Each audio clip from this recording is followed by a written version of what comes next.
Doctor, മരണം നടന്നത് ഇവിടെ എത്തുന്നതിന് മുൻപായതുകൊണ്ട് പോസ്റ്റ്മോർട്ടം നടത്തണം. ഡോക്ടർ, അച്ചായ മരിച്ചത് ഇതൊരു ഗവൺമെന്റ് ഹോസ്പിറ്റലാണ്, പ്രൊസീജിയേഴ്സ് ഉണ്ട്. പിന്നെ എന്തെങ്കിലും കോംപ്ലിക്കേഷൻസ് വന്നാൽ അത് ഒഴിവാക്കാനാ.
പിതാവും പുത്രനും പരിശുദ്ധാത്മാവുമായ സർവേശ്വര,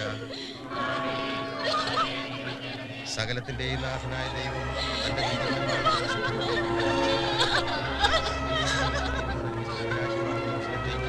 ഇയാളെ പ്രവേശിപ്പിക്കുവാനാകട്ടെ.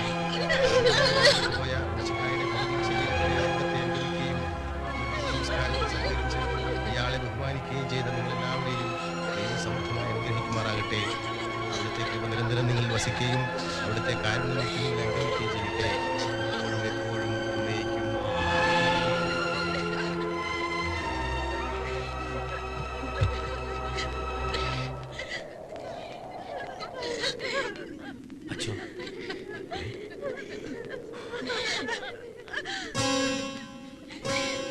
പാപ്പച്ച, ഇത് ഇട്ടിച്ചന്റെ മരണം ആത്മഹത്യയാണെന്നുള്ളതിന്റെ പോസ്റ്റ്മോർട്ടം റിപ്പോർട്ടാണ്. പക്ഷേ ആ സ്ഥിതിക്ക് ഇവിടെ അടക്കണോ അതോ? പാപ്പച്ച, അതിന് ഇന്നലെ ഉണ്ടായ സംഭവങ്ങളൊക്കെ വെച്ച് നോക്കുമ്പോൾ പ്രശ്നം ഇവിടം കൊണ്ടൊന്നും അവസാനിക്കുന്നില്ല. പിന്നെ പോലീസ് അന്വേഷണമായി ശവം മാന്തലായി ആകെ കുളവാകും. എനിക്ക് എന്റെ തടി നോക്കണം. ഒരുമാതിരി മറ്റേ വർത്തമാനം പറയരുത്. എന്റെ മടി കിടന്ന ഇട്ടിച്ചായ മരിച്ചത്. വിഷം കഴിച്ചാലും മടി കിടന്ന് മരിക്കാൻ നീ ആരാണ് ഇതൊക്കെ പറഞ്ഞത്? പക്ഷേ എന്റെ അപ്പച്ചന്റെ ശവത്തോട് പക തീർക്കരുത്. നമ്മൾ തമ്മിൽ എന്തെങ്കിലും പ്രശ്നം ഉണ്ടെങ്കിൽ നമുക്ക് പറഞ്ഞു തീർക്കാം എങ്ങനെയെങ്കിലും. എന്റെ അപ്പച്ചനോട് ഇനി നമ്മൾ തമ്മിൽ എന്താടാ പ്രശ്നം? നീ എനിക്കിട്ടൊന്നും തല്ലി, അത് ഞാൻ പോലീസിൽ പരാതിയും കൊടുത്തു. അത് വേറെ വിഷയം. പള്ളി വേറെ, പോലീസ് വേറെ. പക്ഷെ തിരുസഭയുടെ നിയമവും കാര്യങ്ങളും എല്ലാവർക്കും ബാധകമല്ലേ? ഇന്നിപ്പം നിന്നെ കൊണ്ട് കരഞ്ഞ് കാലൊടിപ്പിച്ച് ഇട്ടിച്ചാൻ ഇവിടെ അടയ്ക്കുന്നതിന് ഇരിക്കട്ടെ. പക്ഷെ നാളെ മുതൽ വിഷം നിന്ന് മരിച്ചവനെയും കെട്ടിത്തൂങ്ങിച്ചത്തവനെയും ഇവിടെ അടയ്ക്കേണ്ടി വരില്ലേ? മാനം മര്യാദയ്ക്ക് മരിച്ച അപ്പനപ്പന്മാരെ അടയ്ക്കിയ സിമിത്തേരിയായത്. ഇത്തരക്കാരെയൊക്കെ അടയ്ക്കൽ മനുഷ്യർ വെറുതെ ഇരിക്കുവോ? പാപ്പച്ചേ, ഡോക്ടർക്ക് പറ്റിയ എന്തോ പിഴവാ. ചാച്ചൻ പൈലിയുടെ മടി കിടന്ന മരിച്ചേ. അയ്യോടാ, ഡോക്ടർക്ക് പിഴവ് പറ്റാനോ? നമ്മുടെ അമ്പാർ നിരപ്പിൽ അവതക്കുട്ടിച്ചാന്റെ മകനാ പോസ്റ്റ്മോർട്ടം ചെയ്ത ഡോക്ടർ ജോർജ് വർഗീസ്. ബഹുമിടുക്കനാ. അവൻ ഇങ്ങനെ സർട്ടിഫിക്കറ്റ് ഉണ്ടായി കൊടുത്തിട്ട് എന്നാ കിട്ടാനാ? അച്ഛേ, ചാച്ചനെ ഞങ്ങളുടെ കുടുംബ കല്ലറയിൽ അടക്കണം. ഇല്ലെങ്കിൽ മരണം വരെ ഞങ്ങളുടെ കുടുംബക്കാർക്ക് മനസമാധാനം കിട്ടത്തില്ല. എന്റെ ഭാഗത്ത് എന്തെങ്കിലും തെറ്റുണ്ട് ക്ഷമിക്കണം. കുമുസാരോ മാനസാന്തരമൊക്കെ പിന്നെയാവും. പള്ളിക്കാർ ഇട്ടിച്ചാന്റെ പേരില് സാമ്പത്തിക ക്രമക്കേടിന് കേസ് കൊടുക്കാൻ പോകുന്ന സ്ഥിതിക്ക് നാളെ ആരെങ്കിലും ഞാൻ തല്ലിക്കൊന്നും പറഞ്ഞ് പോലീസ് കേസ് കൊടുത്താലോ? അടയ്ക്ക ശവം പിന്നെയും മാന്തേണ്ടി വരും. സിമിത്തെല്ലാം അത് വലിയ പൊല്ലാപ്പാകുന്നേ. പിന്നെ ഞങ്ങൾ ഇടവക്കാരെ വാക്ക് കേൾക്കാതെ അച്ഛന് സിമിത്തൽ അടക്കണമെങ്കിൽ അയക്കോ. ഞാൻ കാര്യം പറഞ്ഞു. പിന്നത്തെ കാര്യമൊക്കെ ഞാൻ നോക്കിക്കോളാം. ഇട്ടിച്ചനെ ഇവിടെ അടയ്ക്കാം. വേണ്ടച്ചോ, ആരുടെ ഔദാര്യം വേണ്ട. എന്റെ അപ്പനെ തെമ്മാടിക്കുഴിയിൽ അടയ്ക്കാ മതി. വിഷം തിന്ന് ചത്തവന് തിരുക്കർമ്മങ്ങൾ കൊടുക്കാൻ പാടില്ല എന്ന നിയമമുള്ളപ്പോ അച്ഛനായിട്ട് തെറ്റിക്കണ്ട. സന്നിക്കുട്ടി, വേണ്ട. ഇടവക പ്രമാണിമാരുടെ കാല് പിടിച്ച് എന്റെ അപ്പനെ ഇവിടെ അടയ്ക്കുക. അപ്പന്റെ ആത്മാവ് പോലും എന്നോട് പൊറുക്കില്ല. നീ കോഴ കൊടുത്ത് വാങ്ങിച്ച ഈ കള്ള സർട്ടിഫിക്കറ്റ് തിരുത്താൻ പാലോ മറ്റു തീർക്കുന്ന ഗതിയില്ല. പക്ഷെ എന്റെ ദേഹത്തൊഴുകുന്നത് ഈ ഹൃദയം പൊട്ടി മരിച്ചു കിടക്കുന്ന സാധു മനുഷ്യന്റെ രക്തമാണെങ്കിൽ ഇതിന് ഞാൻ നിന്നോട് എന്തെങ്കിലും കണക്ക് തീർക്കും. ഓർത്തോ? വഴി തെമ്മാടി പറമ്പിൽ കയറാൻ നാണമുള്ള ഒരുത്തരം ഈ പെട്ടി തുറണ്ട. വേണ്ടച്ചോ, വേണ്ട.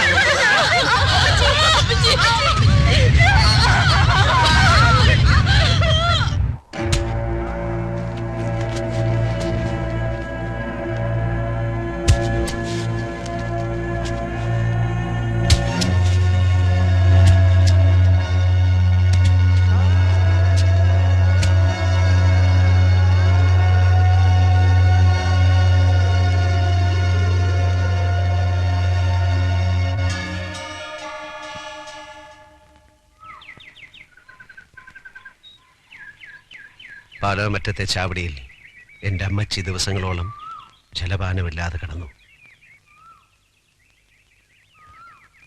എൻ്റെ ഒരു പഴയ സുഹൃത്തിൻ്റെ അഡ്രസ്സുമായിട്ട് ഞാൻ ബോംബെയിലേക്ക് വണ്ടി കയറി. ദിവസങ്ങളോളം മേൽവിലാസക്കാരനെ തേടി ഞാൻ നടന്നു, കണ്ടില്ല. പട്ടിണി കിടന്നത് 1-2 ദിവസങ്ങളല്ല, ആഴ്ചകളോളം. ബോംബെയിലെ സെന്റ് തെരാസസ് ചർച്ചിന്റെ പടിക്കെട്ടിൽ വിശപ്പ് കൊണ്ട് തളർന്നു കിടന്ന എന്നെ ഏതോ ഒരു ബിസിനസ് ടൂറിന് വന്ന അച്ചായൻ ഇന്നലെ രാത്രി കണ്ടില്ലേ, ഉരുള കുര്യാക്കോസ്, അദ്ദേഹം വിളിച്ചുണർത്തി. എനിക്ക് ഭക്ഷണം വാങ്ങിച്ചു തന്നു. ഒരച്ഛനെ പോലെ, ഒരു ജ്യേഷ്ഠനെ പോലെ എന്നെ സ്നേഹിച്ചു. എന്നെ ഇവിടെ കൊണ്ടുവന്നു. ഒരു ഈസ്റ്റർ ദിവസം അച്ചായൻ എനിക്ക് തന്ന $5000 വെച്ച് ഈ സണ്ണി ബിസിനസ് തുടങ്ങി. സണ്ണിയുടെ പോക്കറ്റിലെ ആയിരങ്ങൾ 10,000-ങ്ങളായി. ലക്ഷങ്ങളുടെയും കോടികളുടെയും കണക്കുകൾ പാലോമറ്റത്തെ സണ്ണിച്ചന്റെ വിരൽ തുമ്പുകൾ. പക്ഷെ നഷ്ടമായതൊന്നും തിരിച്ചു നേടാൻ കഴിയില്ല എന്നെനിക്ക് മനസ്സിലായി.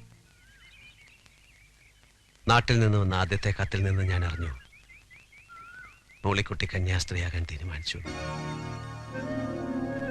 വിവാഹ സ്വപ്നങ്ങൾ കൊണ്ട് നടന്ന എൻ്റെ അനിയത്തി അതെല്ലാം മറന്ന് കന്യാസ്ത്രീ പട്ടമിടാൻ തീരുമാനിച്ചപ്പോ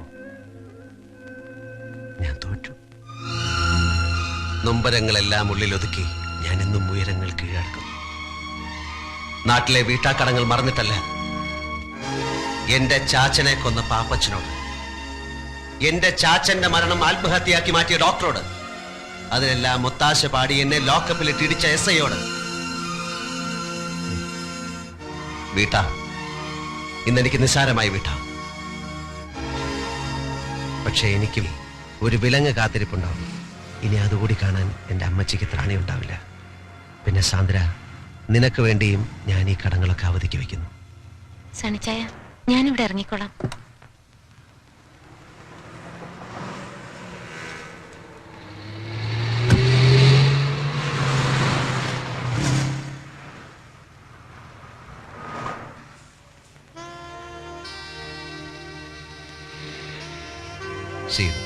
See you tomorrow. നാളെ ഞങ്ങൾ വരുന്നുണ്ട് നിന്റെ പപ്പയെ കാണാൻ, കണ്ട് കല്യാണം ഉറപ്പിക്കാൻ. ബൈ.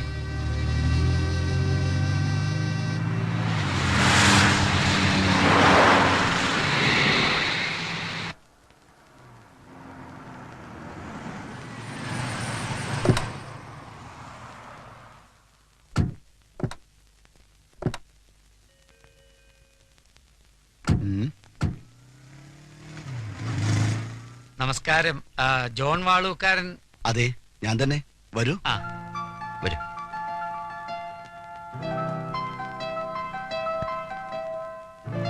ഞാൻ കുരുവിള, നാട് കോട്ടയം. ഓഹോ. ഇത് സണ്ണി, ഹലോ. നാട്ടില് ഹലോ. പാലായില. മിസ്റ്റർ രാമസ്വാമി പാലക്കാടാണ്. ഹലോ. ഇത് എന്റെ ഭാര്യ. വണക്കം, ഞാൻ മിസ്സസ് കുരുള. നാട്ടിൽ നിന്ന് വന്നിട്ട് വർഷങ്ങൾ കുറയായി. മോളെവിടെ? ഇവിടെ ഇല്ലേ? ഉണ്ടായിരുന്നു. രാവിലെ കുട്ടിയും കൊണ്ട് പുറത്തു പോയതാ, പർച്ചേസിങ്ങിനോ മറ്റോ ആണ്. ഈ കുട്ടി മൂത്ത മകളുടെയോ മകന്റെയോ? എനിക്ക് മകനും മകളും എല്ലാം കൂടി ഒരാളെ ഉള്ളൂ. അപ്പോ ഈ സാന്ദ്ര വാളൂക്കാരൻ? സാന്ദ്ര വാളൂക്കാരൻ? അങ്ങനെ ഒരാളെ അറിയില്ലല്ലോ. ഇതാണ് ആ കുട്ടി. ഇത് നിങ്ങളെ ആരോ ചീറ്റ് ചെയ്തതാണ്. ഇങ്ങനെ ഒരു കുട്ടിയെ ഞാൻ അറിയത്തേയില്ല. ഇതാ. സോറി. ആ. പോന്നു.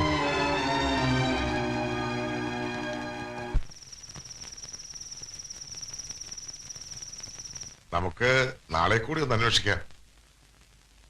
എന്തിനാ? ആ ഇൻസ്റ്റിറ്റ്യൂട്ടിലെ പ്രിൻസിപ്പൽ പറഞ്ഞ കേട്ടില്ലേ, കഴിഞ്ഞ 10 വർഷത്തിനുള്ളിൽ സാന്ദ്ര വാളൂക്കാരൻ എന്ന പേരിൽ ആരും അവിടെ പഠിച്ചിട്ടില്ല എന്ന്. പിന്നെ ആരാ സണ്ണിച്ച അവള്? എന്താ അവളുടെ മോട്ടീവ്? എനിക്കൊന്നും മനസ്സിലാകുന്നില്ല അച്ഛാ. ഒരു ദുസ്വപ്നം പോലെ സാന്ദ്ര വാളൂക്കാരൻ, എല്ലാം വിശ്വസിച്ച നിഴൽ പോലെ ഞാനും. സണ്ണി സാർ ഇങ്ങനെ നെർവസ് ആകരുത്. നമുക്ക് തെരഞ്ഞു പിടിക്കാം ആ കുട്ടിയെ. അച്ഛാ,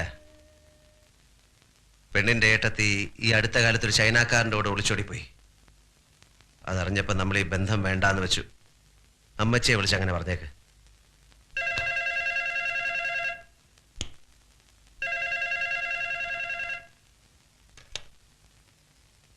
ഹലോ കുരുവിളക്കുഞ്ഞാ എന്തിയാ സണ്ണിച്ചൻ? ദാ കൊടുക്കാം. ആ സണ്ണിച്ചടാ. നിന്റെ ശബ്ദം എന്താടാ മോനെ വല്ലാണ്ടിരിക്കുന്നേ? ഒന്നുമില്ല, ഒരു ജലദോഷം. പിന്നെ നീ മന്ത്രകോടി വാങ്ങണ്ട, ഇവിടെ പെങ്ങന്മാരെല്ലാരും കൂടി പോയി വാങ്ങി. സണ്ണിച്ചാ, ഇത് ഞാനാ ശോശാമ്മ. നിങ്ങൾ പെണ്ണിനെ കൊണ്ടുവന്നാ മതി, ബാക്കി എല്ലാ കാര്യങ്ങളും ഞങ്ങൾ നോക്കണം. ഞങ്ങൾക്ക് 4 പെങ്ങന്മാർക്കും കൂടി ഒരു നാത്തിലല്ലേ ഉള്ളൂ. ആ അമ്മച്ചിനെ കൊടുക്കാം. നിങ്ങൾ എന്ന് വരുമടാ മോനെ? ഏതായാലും നിന്റെ മിന്നുകെട്ട് കണ്ടിട്ട് കണ്ണടയ്ക്കാമെന്ന എന്റെ മോഹം കർത്താവ് തമ്പുരാൻ സാധിച്ചു തന്നു. ആ ശരി.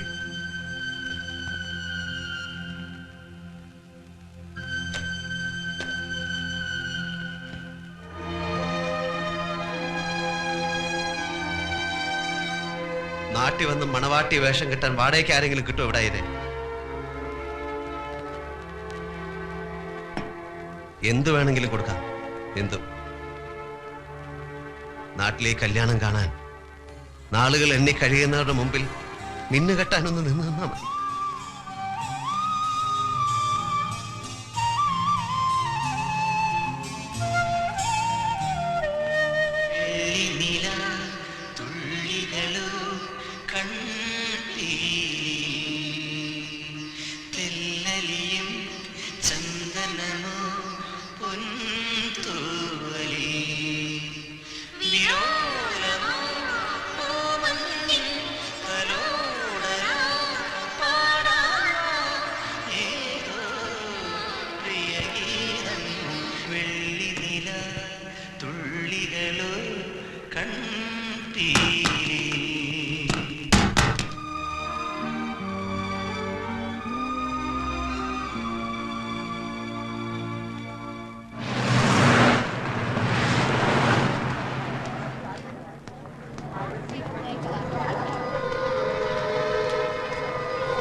എന്താ ചേച്ചി? ഒന്നുമില്ല. സാന്ദ്ര സാന്ദ്ര വാളൂക്കാരൻ. സാന്ദ്ര ഇപ്പൊ ഇങ്ങോട്ട് വന്ന. ഇരിക്കു സർ, ഇതെന്റെ ഫാദർ ഐപ്പ് ഫെർണാണ്ടസ്, ഇതെന്റെ പുതിയ ബോസ് സണ്ണി പാലോമറ്റം. ഹലോ, നിങ്ങളുടെ ബിസിനസ് പാർട്ട്നേഴ്സിനെ പറ്റി മോള് പറഞ്ഞായിരുന്നു. ഞാൻ നിങ്ങളുടെ ഫീൽഡിലായിരുന്നു, എല്ലാം പോയി. പപ്പ, ഇതെന്റെ അനിയത്തി സുകന്യ ഐപ്പ്. 31 സകലകലാ വല്ലഭയാ. പെയിന്റിംഗ്, മ്യൂസിക്, കവിത, അങ്ങനെ. ആ ചേച്ചി വെറുതെ എനിക്കൊരു കോംപ്ലിമെന്റ് തരുവാ. ഈ പറഞ്ഞതിലൊക്കെ എനിക്ക് താല്പര്യമുണ്ട്, പക്ഷെ ഒന്നും അങ്ങോട്ട് ശരി വരുന്നില്ല. വരൂ സർ, മമ്മായി കാണാം. സർ,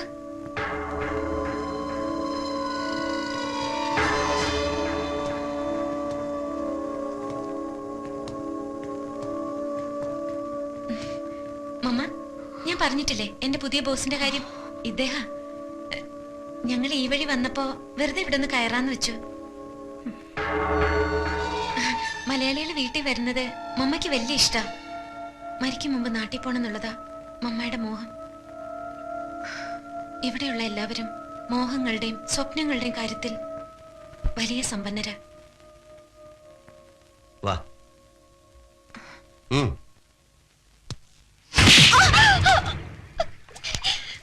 സത്യം പറയടേ, നീ ആരാ? ആർക്ക് വേണ്ടിയാ നീ നാടകം കളിച്ചേ?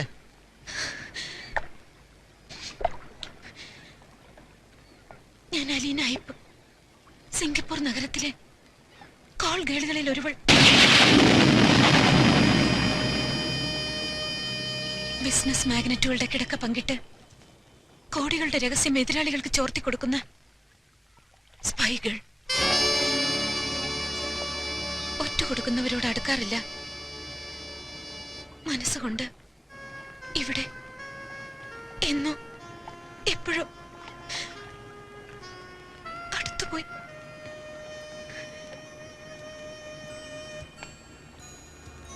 അപ്പന്റെ ശവം തെമ്മാടിപ്പറമ്പിലടക്കിയ കഥ പറഞ്ഞ ദിവസം, എല്ലാം മറക്കാനെന്ന പോലെ നിങ്ങൾ എന്നെ അനുഭവിച്ച ദിവസം, ഞാൻ മനസ്സിലൊന്ന് തീരുമാനിച്ചു.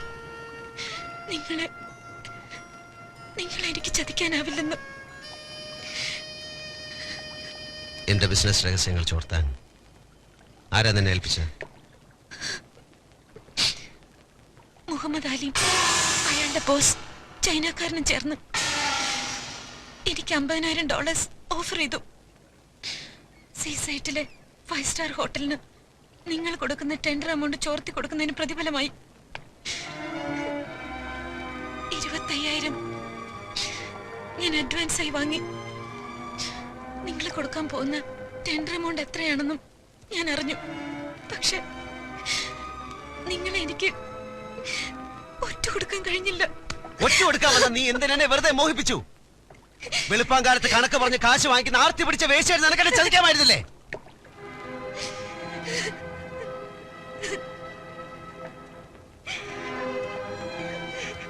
നാട്ടിൽ പള്ളിമുറ്റത്ത് ഒരു കല്യാണ പന്തൽ ഉയരുകയാണ്. അച്ചടിച്ച ക്ഷണക്കത്തുകളുമായി എന്റെ അമ്മയും പെങ്ങന്മാരും വീട് തോറും കയറിറങ്ങി ആളുകളെ ക്ഷണിക്കുകയാണ്. അവരെ ഞാൻ എന്ത് കഥ പറഞ്ഞ് സമാധാനിപ്പിക്കും?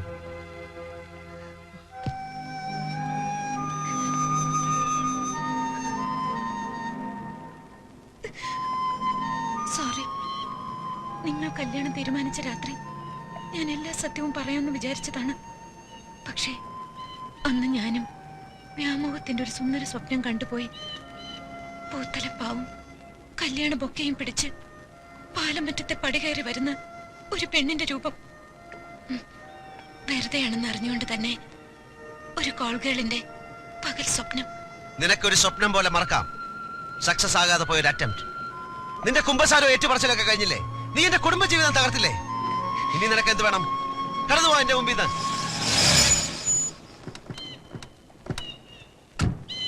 കടന്നുപോവാൻ.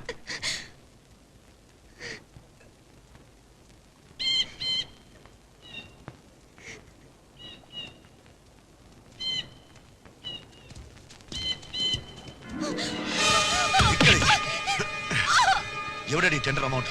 അവന്റെ കൂടെ കിടന്ന് സൂഹിക്കാനല്ല ഞങ്ങൾ നിനക്ക് പണം തന്ന അവന്റെ അടുത്തേക്ക് അയച്ചത്.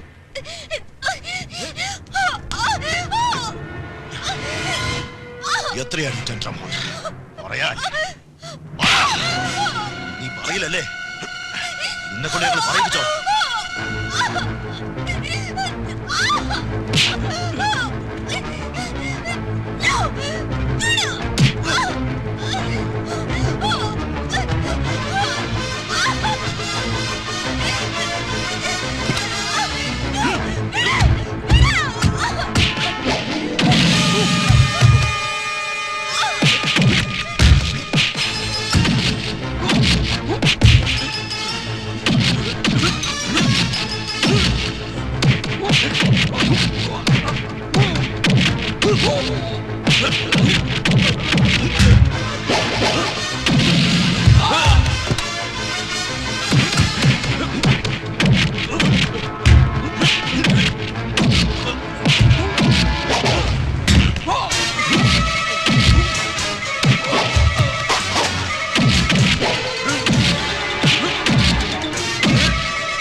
ആ